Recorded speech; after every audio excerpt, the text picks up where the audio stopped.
We're here on MicroMark TV working out of the MicroMake mini shop, and today Dave's going to show us one of our best-selling mini power tools from the MicroMake line. Dave, tell us about this tool. This is our MicroMake power screwdriver. It's got a lot of power to it, but it's also very fine tips for doing miniature hardware. It has forward and reverse switch on it, so you could drive screws in or remove them, and is variable speed with the transformer that we offer, and also you can adjust the torque on the transformer.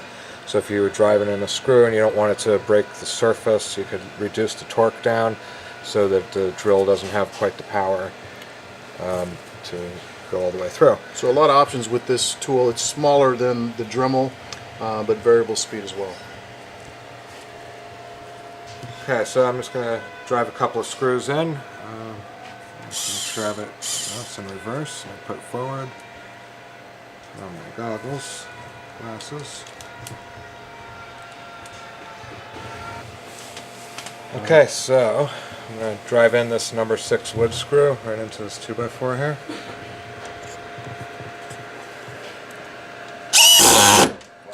So Dave, this has a lot of power, but is also great for working in tight areas and is very lightweight. Where can you go to get this? You would get this at micromark.com.